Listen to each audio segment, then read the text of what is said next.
예수님의 마음을 품으라 하는 제목으로 우리 함께 은혜를 나누겠습니다. 오늘은 이제 종려주일로 지키고요. 다음 주일은 이제 부활주일인데, 종려주일은 이렇게 원래 성경에는 이렇게 하나님이 정해주신 절기는 아닙니다. 근데 이제 어떻게 해서 종려주일이 시작이 되어졌느냐 하면 그 배경이 이제 예수님께서 십자가에서 죽으시기 위해서 이제 예루살렘으로 입성하시는 그 사건에서 기인이 되는데요. 사진을 하나 먼저 한번 보여드릴까요? 그냥 이제 상상해서 그린 거예요. 예루살렘 성문을 이제 이렇게 들어오시는데, 나귀를 타시고 이제 오시는 거죠. 길에 뭐가 깔려 있어요?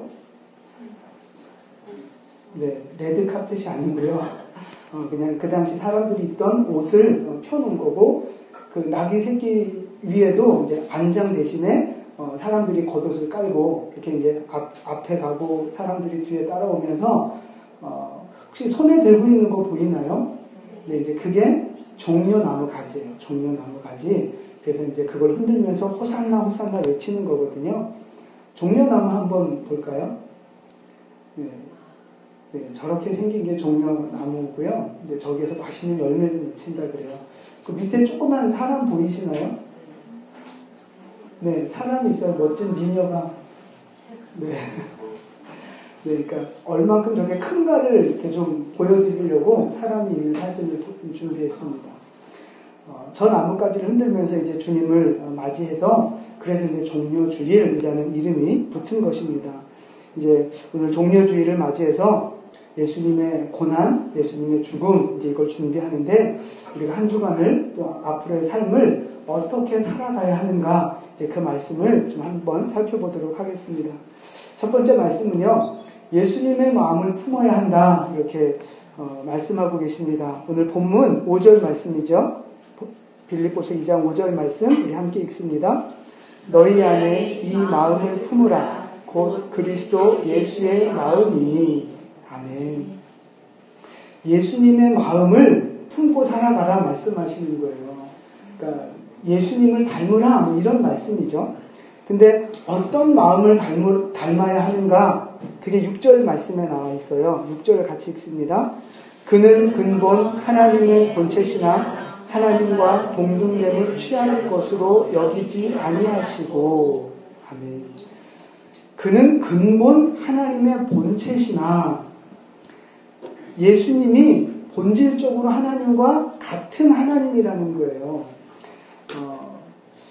우리가 예수님을 보고 하나님의 아들이라고 말하는데 왠지 아들 그러면 아버지보다는 조금 한 수 아래 같은 느낌이 들지 않습니까? 근데 이제 그런 의미가 아니고 전혀 예수님과 하나님은 본질에 있어서 차이가 없으신 분이에요. 하나님도 하나님이고 예수님도 똑같은 하나님이세요. 거기에는 어떤 차이가 없으세요. 그런데 그 예수님께서 하나님과 똑같은데 똑같은 위치에 있지 않으시고 어떻게 하셨다는 거예요? 겸손하게 내려오셨다는 거예요. 이 땅에 내려오셨다는 거예요. 그게 이제 7절 말씀이에요. 7절 같이 읽습니다. 오히려 자기를 비워 종의 형체를 가지사 사람들과 같이 되셨고. 아멘. 자기를 비우는 겸손한 모습을 보이셨다는 거예요. 그래서 사람의 모양을 입고 이 땅에 내려오셨다는 거죠. 성육신 하셨다는 말씀이에요. 예수님의 여러 가지 그 겸손한 모습들이 많이 있는데 그 중에서도 하나, 예수님의 낮아짐을 잘 보여주는 사건, 그것이 바로 오늘 이 예루살렘 입성 사건이라는 것입니다. 우리가 아는 것처럼 예수님이 뭘 타고 오셨어요? 나귀 새끼를 타고 오셨어요. 욕 같은데 욕이 아니고 성경에 이렇게 돼 있어요. 백마를 타고 오신 게 아니고요, 나귀 새끼를 타고 오셨어요. 그 돈키호테 나오는 그 산초도 아니고 얼마나 폼이 안 납니까? 그 나귀 새끼 타고 오는 게. 그리고 이렇게 멋진 고급 가죽, 금 보석 박힌 그런 안장이 아니라 그냥 사람들의 겉옷을 얹어서 안장을 대신했다는 거죠. 길에도 마찬가지고요. 화려한 비단, 레드카펫이 깔리는 것이 아니고 그냥 사람들이 입던 지저분한 옷을 깔아서 예수님을 환영하고 있는 거예요. 그러니까 왕이신데, 하나님이신데, 멋진 의장대의 사열을 받으면서 이렇게 착착착 멋있게 오시는 것이 아니고, 그냥 사람들의 그런 나뭇가지 흔드는 그런 초라한, 행진, 그런 환영을 받고 계신 거죠. 마땅히 최고의 영광을 받으셔야 할 하나님이신 예수님께서 너무나도 초라한 모습으로 오늘 겸손하게 예루살렘에 들어오고 계시다는 겁니다. 왜 그러셨을까요? 얼마든지 백마 타고 오실 수 있었잖아요. 얼마든지 천군천사 동원해서 예루살렘 입성하실 수 있었잖아요. 왜 이런 초라하고 겸손한 모습으로 오셨을까 하는 것입니다. 섬기러 오셨기 때문에 그런 거예요. 섬기러. 예수님은 우리를 섬기러 오셨기 때문에 겸손한 모습으로 오셨다는 거예요. 나중에 또 한 번 재림하시잖아요. 다시 오시잖아요. 그때는 어떤 모습으로 오세요? 그때는 진짜 왕으로 오시는 거예요. 통치자로 오시고 심판자로 오시는 거예요. 그때는 진짜 천군천사의 호의를 받으면서 멋있게 나타나실 겁니다. 근데 그때는 그때 일이고, 이제 지금은 왜 이렇게 오셨느냐? 섬기기 위해서 오셨기 때문에 겸손하게 나귀를 타고 오셨다는 거예요. 나귀를 타고 오시는 그 예수님의 모습을 통해서 예수님이 얼마나 겸손한가, 자기 자신을 낮추고 오셨는가를 볼 수 있다는 거죠. 여러분, 우리가 보통 사람은요, 다 그래요. 자기 신분과 자기 지위에 맞는 대접을 받기를 원합니다. 그렇잖아요? 더 그것보다 소홀한 대접을 받으면 기분이 좀 언짢고, 자기가 생각하는 것보다 좋은 대접을 받으면 조금 기분이 좋고 그렇잖아요. 여러분, 누가 어디 가자고 뭐 식사 대접한다고 이렇게 기다리라고 해서 기다렸는데 갑자기 막 벤츠를 끌고 누가 타고 가서 타시죠? 그러면 여러분 기분이 어떻겠어요? 그때랑 별로 항상 타시니까 별로 감정이 없으시나요? 아니면 뭐 이렇게 모닝 끌고 와가지고 야 타! 이러는 거 하고 대우받는 기분이 달리지 않겠습니까? 다들 벤츠 타셔서 제가 할 말이 없네요. 사람은 좋은 걸 대접받고 싶어 하는 마음이 누구에게나 있어요. 그래서 그만큼 대접을 받으면 기분이 좋고 그것보다 못하면 서운한 거죠. 그 마음까지는 뭐 이해할 수 있고 당연한 마음이에요. 그런데 중요한 건 사람들의 마음이 그걸 넘어설 때가 있다는 거죠. 넘어설 때가. 욕심을 부리는 거예요. 어떤 욕심이요? 자기가 높아지고 싶고 더 대우받고 싶은데 그 끝이 어디까지 가느냐 하면 자기가 하나님이 되고 싶은 자기까지 가는 거예요. 자기가 왕이 되고 싶은 자기까지 인간의 욕심이 그렇게 커져 간다는 것입니다. 에덴 동산에서 아담과 하와가 선악과를 따먹은 이유가 뭡니까? 배고파서 먹었어요? 맛보려고 먹었어요? 아니에요. 왜 먹었어요? 창세기 3장 5절 말씀이에요. 우리 같이 한번 창세기 3장 5절 말씀 같이 읽겠습니다. 너희가 그것을 먹는 날에는 너희 눈이 밝아져 하나님과 같이 되어 선악을 알 줄 하나님이 아심이니라. 아멘. 뱀이 뭐라고 유혹을 하느냐 하면 너 저 선악과 먹으면 하나님과 같이 된다라고 유혹을 한 거예요. 그래서 따먹은 거예요. 먹고 싶어서 맛있어 보여서가 아니라 하나님과 같이 되고 싶어서 선악과를 따먹었다니까요. 그게 인간의 마음속에 있는 욕심이에요. 또 창세기 11장에 가면 사람들이 바벨탑을 쌓아요. 바벨탑을 쌓는 이유가 또 뭡니까? 마찬가지예요. 우리 창세기 11장 4절 말씀이거든요. 같이 읽겠습니다. 또 말하되 자 성읍과 탑을 건설하여 그 탑 꼭대기를 하늘에 닿게 하여 우리 이름을 내고 온 지면에 흩어짐을 면하자 하였더니 아멘. 탑 꼭대기를 하늘에까지 닿게 하자는 거예요. 이게 무슨 말이냐? 하나님과 같아지자 하는 말입니다. 하나님한테까지 올라가자 하는 말이에요. 이게 바로 사람의 마음이라는 거예요. 높아지고자 하는 마음. 근데 그게 그 선을 넘어서 왕이 되고 하나님의 자리까지 가려고 하는 욕심이 사람들 마음속에 있다는 것입니다. 여러분, 애들이 몇 명이 모여도 꼭 누가 이렇게 대장 역할을 하는 애들이 생기잖아요. 사람이 마찬가지예요. 두세 명만 모여도 그 안에 자연스럽게 리더가 생기고 뭔가 이렇게 좀 영향력 미치는 사람이 생겨요. 근데 누구에게나 권력이 주어지고 기회가 주어지면 그런 마음이 들어요. 여러분, 뭐 나는 안 그래, 뭐 그럴 수 있고, 지금 뭐 북한의 뭐 김정은이 같은 그런 사람이 뭐 왜 저래, 뭐 이렇게 여러분 생각할지 몰라도 누구나 다 그런 자리, 그런 상황에 가면 그런 자기가 신이 되고 왕이 되고 싶은 마음이 누구에게나 사실은 드는 거예요. 애굽의 바로 왕이 그랬고, 로마의 황제들이 그랬고, 우리 북한에서도 지금 저 일들이 벌어지고 있는 거예요. 저게 사실은 남의 얘기가 아니라 우리 마음속에도 그게 숨어 있다니까요. 여러분, 부부지간에 주도권을 내어드리고 싶으세요? 내가 붙잡고 싶으세요? 다 이렇게 잡고 사세요? 그럼 사실 그거 다 신경 쓰면서 신경전 버리고 이렇게 살지 않습니까? 애들하고도 애들이 말 안 듣는다 싶으면 이것이 엄마를 무시해? 아빠한테 대들어? 막 이러면서 또 이렇게 혼내는 거잖아요. 다 이렇게 왕이 되고 싶은 마음이 있는 거예요. 여러분, 혹시 영화 중에 더 킹이라는 영화 혹시 보셨나요? 다들 성경만 읽으시느냐고 영화 안 보시고. 네. 제가 영화를 한번 보여드리겠습니다. 네. 더 킹이라는 영화인데, 저 주연이, 저랑 비슷한 사람들. 정우성, 조인성.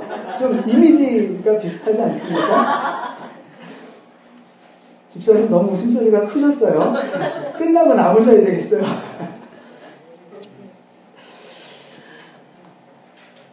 멋있는 그 배우들이 주연을 맡았는데 제목이 더 킹이에요. 왕이라는 뜻이죠. 근데 저 영화의 타이틀, 문구, 그게 뭐냐? 보이시나요? 같이 읽어볼까요? 시작. 대한민국의 왕은 누구인가? 대한민국의 왕이 누구인가 하는 거예요. 저게 어떤 내용이냐면, 검사가 정치인들과 결탁을 하고 조폭과 결탁을 해서 자기 마음대로 이 세상을 주무르려고 하는, 자기가 왕이 되고 싶어 하는 그런 인간의 욕망을 다룬 내용이 바로 저 영화예요. 그래서 아마 제목도 더 킹 이렇게 붙은 거예요. 근데 저기에서 가장 부패한 핵심 권력이 누구냐 하면 정우성이에요. 정우성이 하는 멘트 중에 이런 멘트가 있습니다. 야, 내가 역사고 내가 나라야. 이런 멘트를 해요. 자기가 이 땅의 역사고 자기가 곧 나라라는 거예요. 무슨 얘기예요 그게? 내가 왕이다 하는 거죠. 내가 왕이다. 그 다음에 요쪽에 있는 요 친구가 누구냐 하면 조폭이에요. 조폭. 이제 조인성의 친구인데, 저 조폭 친구가 검사와 손을 잡고 자기 또한 조폭 세계에서 왕이 돼서 대한민국을 마음대로 주무르려고 하는 야심을 갖고 있는 애가 바로 저 친구예요. 유준열이라는 배우인데, 정우성과 유준열 둘 다 자기가 왕이 되고자 했던 사람들이거든요. 저 결말이 어떻게 끝났는지 혹시 아십니까? 정우성은 감옥에 갇혀요. 나중에 감옥에 갇혀서 거기에서 공황장애 걸렸다고 그래요. 저 유준열이라는 사람은 나중에 조폭 손에 맞아 죽어요. 걔한테 물어 뜯기고 이러면서 비참하게 최후를 맞이하거든요. 공통점이 뭐냐면 왕이 되려고 했던 사람들은 결국 다 비참한 최후를 맞이하고 망하더라 하는 것입니다. 왕이 되려고 하면 망하는 거예요. 마지막에 이제 조인성이라는 배우가 이제 주인공인데, 저 조인성이 던지는 멘트가 있어요. 이 관객들을 향해서 무슨 멘트를 던지느냐 하면, 여러분이 왕입니다 라는 멘트를 던져요. 아마 이제 그 대한민국이 주권이 국민에게서부터 나오는 민주주의라는 것을 이제 이렇게 표현하기 위해서 그런 멘트를 한 것 같아요. 여러분이 바로 왕입니다. 그게 맞는 이야기이긴 하지만 저는 그 멘트를 들으면서 그런 마음을 가졌어요. 결국 왕이 되면 저렇게 다 죽는다는 걸 보여주면서 네가 왕이다. 이 말은 좀 안 어울린다는 거죠. 제가 이제 해석하고 생각하기에. 내가 왕이 아니라 하나님이 왕이 되어져야 한다는 거예요. 근데 우리 사람은 다 내 마음속에 내가 왕이 되고 싶은 마음이 있는 거예요. 그래서 선악과를 따먹는 거고 그래서 바벨탑을 쌓는 거예요. 근데 그 길로 그냥 가면 결국 죽는 거예요.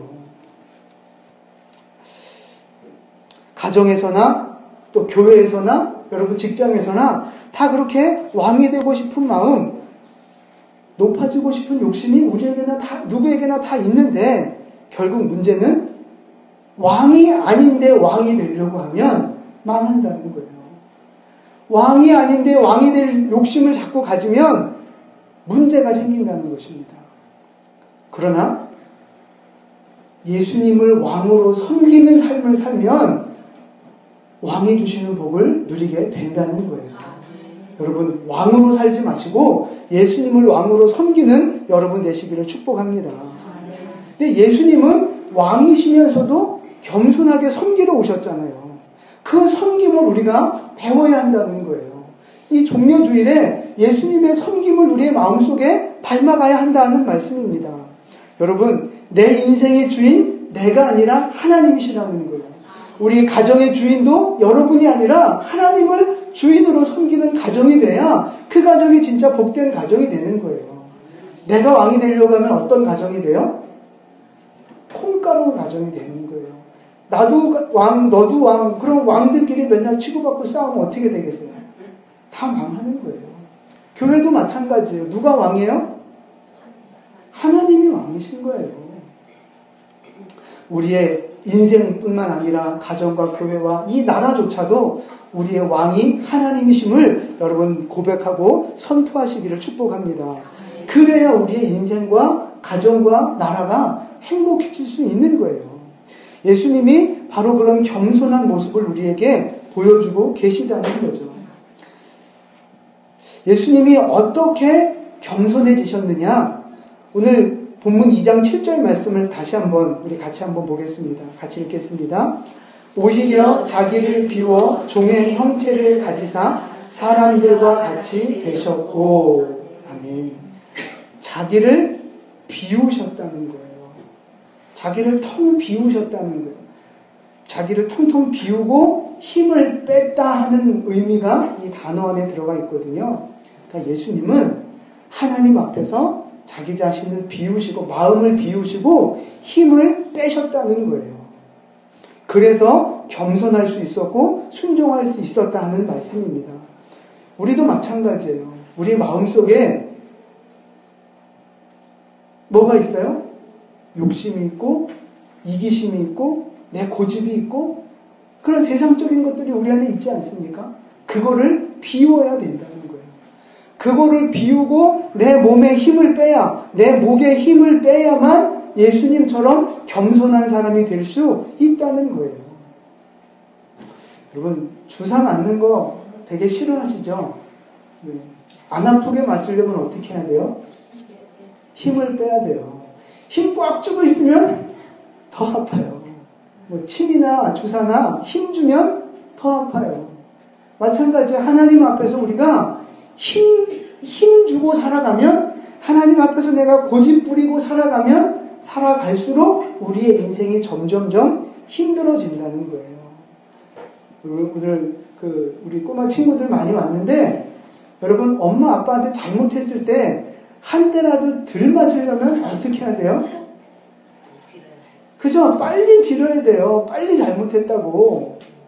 그래야 일단 한 대라도 덜 맞고 엄마 아빠의 진노가 빨리 끝이 되는 거예요. 근데 내가 뭘 잘못했어. 엄마가 어쩌고저쩌고 이렇게 따지면 어떻게 돼요?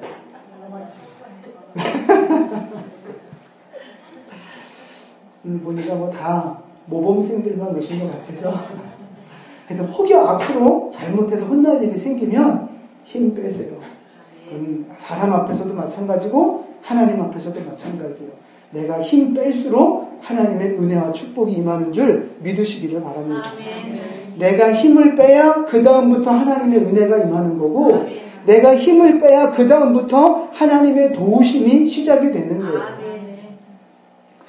어떻게 해야 나를 비우고 겸손한 마음 가질 수 있을까?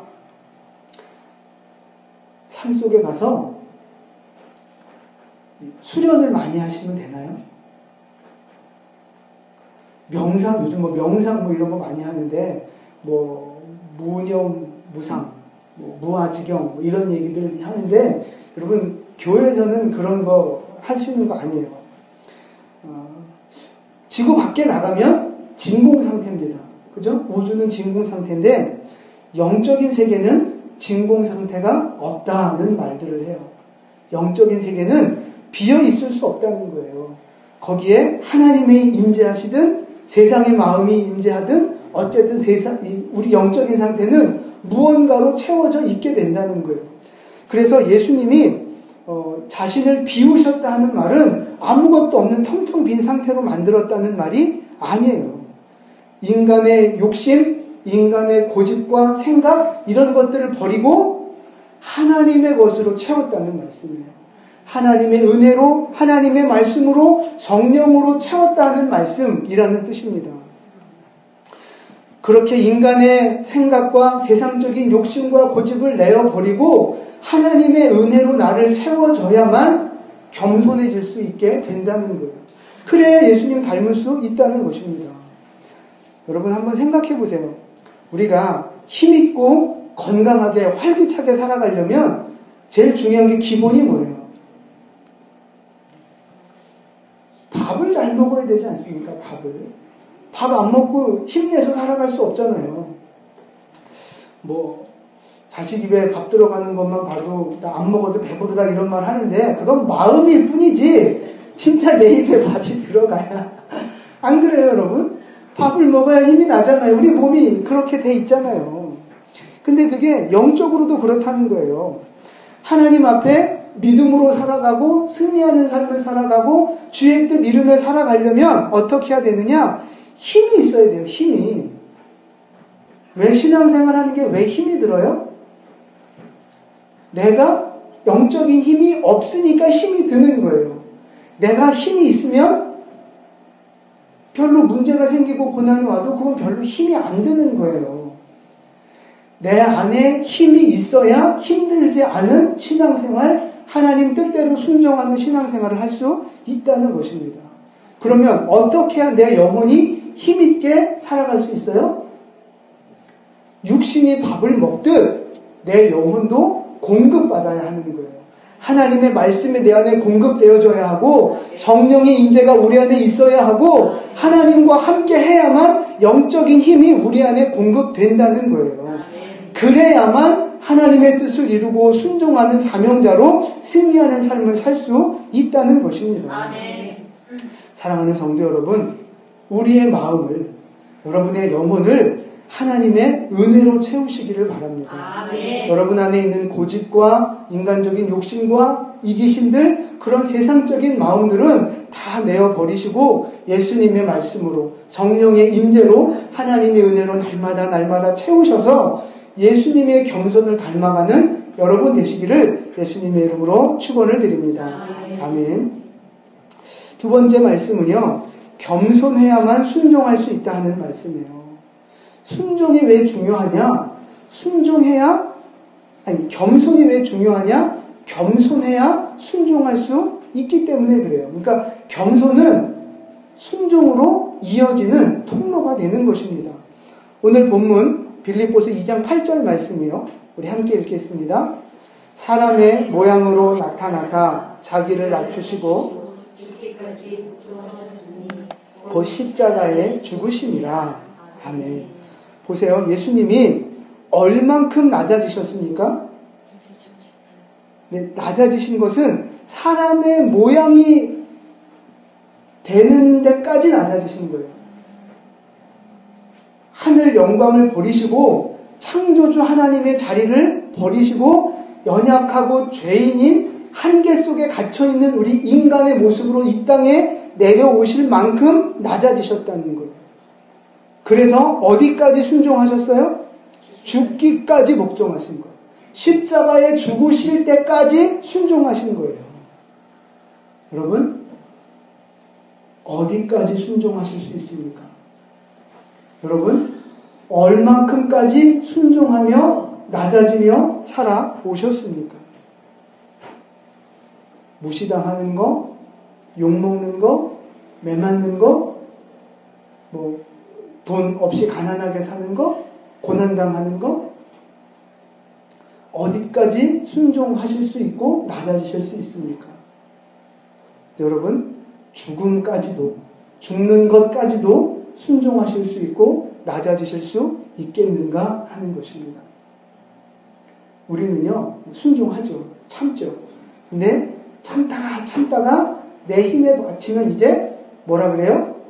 더 이상은 못 참아! 그러면서 이제 이렇게 팍 이제 튕기는 거잖아요. 반항하는 거잖아요. 왜 죽기까지 복종하지 못하죠, 우리는? 왜 죽는 것까지 우리는 순종하지 못하는 거예요? 우리 안에 온전한 겸손이 이루어지지 않아서 온전한 순종이 이루어지지 않는 것입니다. 나를 완전히 비우면, 그리고 나를 완전히 비우고 완전히 예수로 채워지면 예수님이 원하시는 데까지 순종할 수 있게 되는 거예요.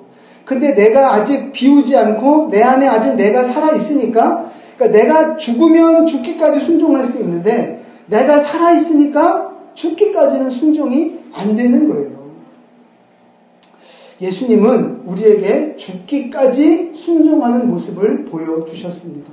여러분, 예수님을 닮아 죽기까지 순종하는 여러분 되시기를 축복을 드립니다. 이제 앞으로 더 이상은 못 참아 이런 말 좀 안 했으면 좋겠어요. 우리 하나님 앞에서, 사람 앞에서 더 이상은 못 참아. 그 말은 아직 내가 아직 살아있다 하는 말이에요. 주님은 죽기까지 순종하셨는데, 여러분, 그런 거 있잖아요. 이제 영화나 드라마 같은 데 보면 이제 이렇게 대장이 있는데 우리 대장이 저 상대편 대장한테 이제 졌어요. 그래서 이제 무릎을 탁 꿇으면 그 뒤에 쫙 있던 그 쫄개들이 어떻게 합니까? 그죠? 같이 무릎 꿇는 거죠. 자기 대장이 무릎 꿇으면 그 똘마니들은 다 똑같이 무릎 꿇는 거예요. 우리 김범용 집사님이 가끔 그런 얘기 하잖아요. 우리 교회 남자들 내 밑으로 다 집합 뭐 이런 말 하잖아요.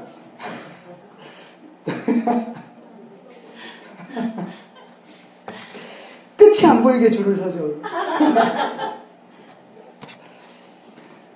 대장이 무릎 꿇으면 그 밑에는 다 무릎 꿇는 거예요. 무슨 말씀이냐? 우리의 대장이 누굽니까?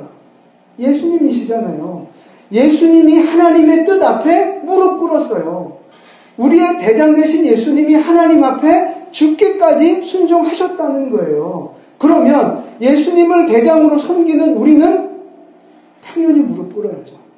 예수님이 죽기까지 순종하셨으니까 우리도 당연히 죽기까지 순종하셔야죠. 여러분, 그것이 바로 우리의 역할이고 우리의 사명인 줄 믿으시기를 바랍니다. 예수님처럼 예수님을 닮아가는 그 모습이 오늘 우리가 이루어가야 할 숙제라는 거예요. 예수님께서 겸손히 자기를 비우신 것처럼 우리도 예수님을 따라서 겸손하게 나를 비우시는 여러분 되시기 바랍니다. 예수님이 십자가에 죽으시기까지 순종하셨던 것처럼 우리도 죽기까지 순종하는 믿음으로 끝까지 승리하시기를 예수님의 이름으로 축원을 드립니다. 아멘. 겸손해지고 순종해야 하는데 그것이 왜 중요한가 하는 말씀을 마지막으로 드립니다. 겸손하면 하나님이 높여주시기 때문에 그게 참 중요한 거예요. 오늘 본문 2장 9절 말씀이에요. 9절 같이 읽습니다. 이러므로 하나님이 그를 지극히 높여 모든 이름 위에 뛰어난 이름을 주사. 아멘. 죽기까지 순종하신 예수님을 하나님이 어떻게 대우해 주셨습니까? 지극히 높여 주셨다는 거예요. 모든 이름 위에 뛰어나게 지극히 높여주셨다는 거예요. 10절과 11절 말씀까지 우리 같이 읽겠습니다. 하늘에 있는 자들과 땅에 있는 자들과 땅 아래에 있는 자들로 모든 무릎을 예배의 이름에 꿇게 하시고 모든 입으로 예수 그리스도를 주라 시인하여 하나님 아버지께 영광을 돌리게 하셨느니라. 아멘. 죽기까지 순종한 예수님을 하나님이 얼마나 높여주셨느냐? 모든 무릎이 예수 이름 앞에 무릎 꿇게 하셨다는 거예요. 모든 입술이 예수님을 주인이라고 고백할 수 있도록 만들어 주셨다는 것입니다. 여러분, 이것이 바로 겸손하고 순종한 결과라는 거예요. 하나님 앞에 겸손함으로 순종하면 하나님이 반드시 높여주시는 것을 믿으시기 바랍니다. 야고보서 4장 6절 말씀이에요. 우리 같이 읽습니다. 그러나 더욱 큰 은혜를 주시나니 하나님이 불안한 자를 물리치시고 겸손한 자에게 은혜를 주시라 하였느니라. 아멘. 하나님의 겸손한 사람을 높이신다고 말씀하셨어요. 여러분, 높아지는 인생 되고 싶지 않습니까? 승리하는 인생, 형통하는 인생 되고 싶지 않습니까? 그 방법이 뭐예요? 겸손해지는 거예요. 겸손하면 하나님이 높여주신다는 거예요. 근데 우리는 어떤 생각을 해요? 겸손하면, 순종하면 바보라는 생각을 해요. 내가 손해본다고 생각을 해요. 세상을 그렇게 살면 안 된다는 거예요. 그런 이야기는 교회에서나 하는 이야기지, 실제 세상에 나아가서 겸손하게 살고 정직하게 살고 그러면 바보 취급당하고 손해본다는 거예요. 여러분, 하나님이 겸손하면 내가 너를 높이겠다 하는 하나님의 말씀이 더 믿을만 합니까? 아니면 세상 사람들이 말하는 그렇게 살면 바보 취급당한다 하는 말이 더 믿을만 합니까? 하나님 말씀이 더 믿을만해요? 세상 말이 더 믿을만해요?